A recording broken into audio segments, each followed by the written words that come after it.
করতে সক্ষম হয়েছে। এটাও ধরনের ঝামেলা হয়েছে, আমার ফেস করা লাগছে অনেক জায়গায়। এই ফেসিস সরকার কিন্তু সব জায়গায়, আর এই ফেসিস সরকার যখন ছিল সাংবাদিকদের উপর অনেক জুলুম হয়েছে, অনেক কালো আইন ছিল, এগুলো আমরা ধিক্কার জানাই। আমি আজকে সকলের প্রতি কৃতজ্ঞ, অনুরোধ স্মরণ করার যে সাংবাদিক ভাইরা এখানে উপস্থিত হয়েছেন, আমি আপনারা যে উপস্থিত হয়েছেন এর জন্য আমি সকলের কাছে কৃতজ্ঞ। আজকে একসাথে যেভাবে আপনারা উপস্থিত হয়েছেন, আপনাদের সকলের কাছে আমার বিনয়ের সাথে অনুরোধ, স্মরণ করার সাংবাদিক যারা আছেন তারা একটা প্ল্যাটফর্মে থাকতে হবে। আমার মরগল স্মরণ করার মরগলের সাংবাদিকরা আছে, তারাও একটা প্ল্যাটফর্মে থাকতে হবে। এটা কি আপনারা সবাই রাজি আছেন? আপনারা কি রাজি? প্ল্যাটফর্ম আলাদা আলাদা লাগবে, একটা প্ল্যাটফর্ম দরকার না? একটা বাস একজনে ভাঙতে পারে, কিন্তু অনেকগুলো তুলসিও যদি একসাথে একটা হচ্ছে ভাঙা সহজ, কিন্তু অনেকগুলো তুলসি একসাথে ভাঙা কঠিন। কঠিন কিনা? কারণ আমরা এখানে যারা আছি একে অপরের সবাই কেউ ভাই, কেউ বন্ধু, কেউ দোস্ত, কেউ খালাতো ভাই, কেউ মামাতো ভাই, কেউ চাচাতো ভাই, কেউ পরিচিত, কেউ আপন। আমরা চাই এই বরগত এবং স্মরণ করা দুইটি প্রস্তাব, সেটা যে যে পর্যায়ে আসুক সেই পর্যায়ে সংবাদ কভারেজ করে তার নিজের যোগ্যতায় ওই এক ক্লাব থেকে সব পরিচালনা হবে। এতে কি আপনারা একমত কিনা? সেই উদ্যোগ নিতে কি আমার কোনো অসুবিধা আছে?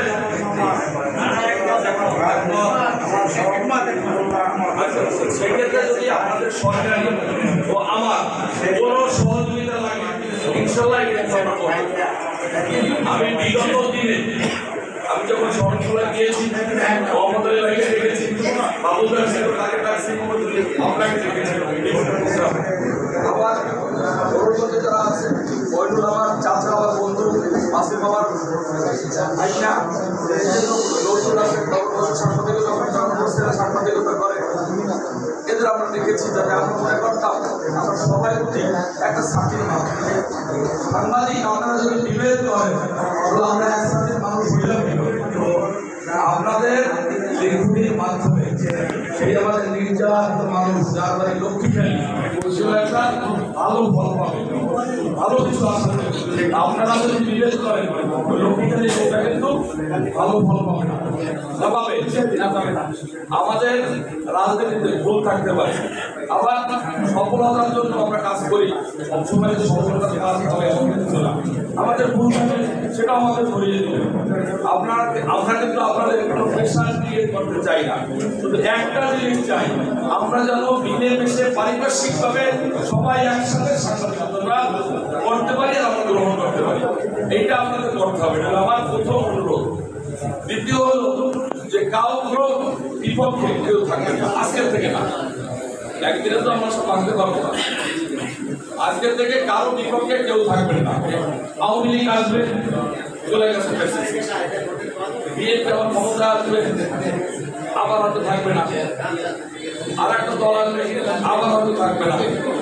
আবার যদি ভালো কাজ করে এই ব্রিটিশ সরকারের মতো পালিয়ে যেতে হবে না। সুতরাং আপনারা সবাই সাথে সমানভাবে থাকবেন। আওয়ামী লীগের অত্যাচারটাও লিখতে হবে, বিএনপির সফলতাটাও আপনাদের লিখতে হবে। এটা হলো সাংবাদিকতার নিয়ম। এখন আমি সাংবাদিকতা করবো, আবার বিএনপির বঙ্গ সংগঠনে করবো, এটা কিন্তু হবে না। এটা কিন্তু ন্যাচারাল কারণে আপনি ওই বিএনপির পক্ষে আপনার লিখতে হবে নাকি? আপনার বিএনপি মনে হইতে পারে, ডাইরেক্ট বিএনপি দল করা যাবে না, ডাইরেক্ট আওয়ামী লীগের দল করা যাবে না। যদি আপনারা আওয়ামী লীগ করেন, আপনারা আওয়ামী লীগ করেন, সাংবাদিকতা করেন। যদি বিএনপি করেন তাহলে বিএনপি করেন, অনেক রাস্তা খোলা আছে। তাহলে আপনাদের সাংবাদিকতা করার দরকার নেই। জামাত করলে জামাত করে, সাংবাদিকতা করার দরকার নেই। একদম সাংবাদিকতা করতে হবে সবাই বিভেদ ভুলে, ভেদাভেদ ভুলে। আপনারা যদি এক হন, আপনারা সমাজের দ্বন্দ্ব দেখবেন যে সাধারণ মানুষগুলো এক হয়েছে নাকি। আজকে আমরা সকালে একটা কি করেছিলাম মানব বন্ধন, আমার মন অনেক কষ্ট লেগেছে। বাচ্চা শিশু আসিয়া সেখানে সাংবাদিকদের কারণে সারা বাংলাদেশে প্রত্যেকটা মানুষ জানছে এবং প্রত্যেকটা মানুষের চোখ থেকে পানি